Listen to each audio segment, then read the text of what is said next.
The boarding gate buzzed with chatter until one voice cut through the noise. "Go back to Africa." A middle-aged white man in a business suit shouted, his face red with anger. All eyes turned toward the black woman standing quietly in line, tall, graceful, wearing a navy blue uniform with gold stripes. She said nothing, clutching her carry-on tighter. The terminal fell silent. A child dropped her toy. The man kept muttering under his breath, "These people get everywhere." The woman's jaw tightened, but her voice stayed calm. "Sir," she said softly, "you should sit down. You'll need your energy for the flight." He scoffed. "Oh, don't tell me you're flying to..." She gave a faint smile. Something like that. He didn't know that in less than 10 minutes, she'd be the one flying him. The flight from Atlanta to Denver was boarding. The white passengers filled first class. Business travelers, mostly tired faces, coffee cups, and impatience. The black woman, still quiet, handed her boarding pass to the attendant, who greeted her respectfully. "Good morning, Captain Williams," the attendant said. "Good morning," she replied with a calm, professional smile. But inside, her heart was still pounding. She'd learned to keep her cool, but the sting of open racism never really faded. As she walked toward the cockpit, whispers followed her. Some passengers had overheard the confrontation. Others just stared at her uniform. The 4 golden stripes on her shoulders. Row 12, Seat B. The same man who yelled at her was now scrolling his phone, unaware of who she was. When the black co-pilot, Marcus, entered, he noticed her tension. "You okay, Ava?" She nodded. "Yeah. Just another day, another insult." He frowned. "You shouldn't have to take that." "I know," she said, setting her cap down. "But if I let every word get to me, I'd never make it off the ground." They ran through the pre-flight checks, their voices calm and practiced. Yet, her mind kept replaying that moment, his words slicing through her dignity. "Go back to Africa." She had heard worse during her early training days, when some pilots refused to fly with her. Back then, she'd promised herself, "I'll make them see me not as a black woman, but as the best pilot they've ever had." Minutes later, the door to the cockpit closed. "Ladies and gentlemen," the flight attendant's voice came over the intercom. "We'd like to welcome you aboard Flight 472 to Denver. Your captain today is Ava Williams." The man in 12B froze. His head snapped up. "Wait, what did she say?" he muttered.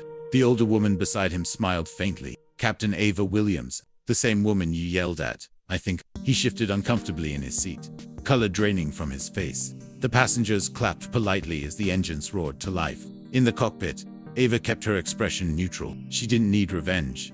Her success was the answer. Still, a small voice in her head whispered, "Maybe he'll finally understand now." Halfway through the flight, turbulence hit. The plane jolted, rattling trays and gasps from passengers. "Seatbelts, everyone," Ava said through the speaker, her tone steady as stone. In row 12, the man gripped his armrests, panic rising in his chest. Outside, dark clouds rolled across the sky like waves.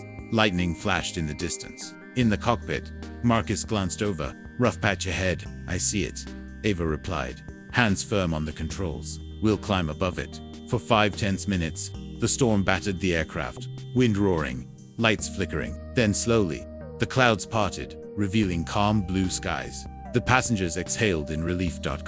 Ava's voice came through again, soothing and confident. "Thank you for your patience, folks. We're back on smooth air now. I appreciate you trusting us." In row 12, the man swallowed hard.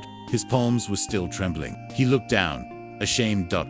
When the flight landed safely, the cabin filled with applause. People cheered, clapped, and smiled. But the man in 12B stayed quiet, eyes lowered. He waited until almost everyone had left before standing. At the cockpit door, Captain Ava Williams stood with her co-pilot, greeting passengers as they exited. When it was his turn, he hesitated. "Captain," he said softly, I owe you an apology." She looked at him, her eyes calm but not cold. "You don't owe me," she said quietly.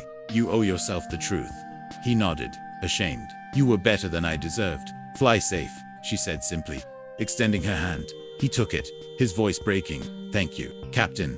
That evening, Ava stood by the terminal window, watching the sunset paint the sky gold. Her reflection in the glass showed strength carved from years of doubt and prejudice. Not bitterness, but quiet pride. Marcus joined her, holding 2 coffees. "He said anything before leaving?" Ava smiled faintly. "He did, but the real change won't come from words. It comes when people start seeing us differently." She sipped her coffee, gazing at the runway lights flickering like stars. "You know what's funny?" she added. "He told me to go back to Africa, but I'm right where I belong, in the sky."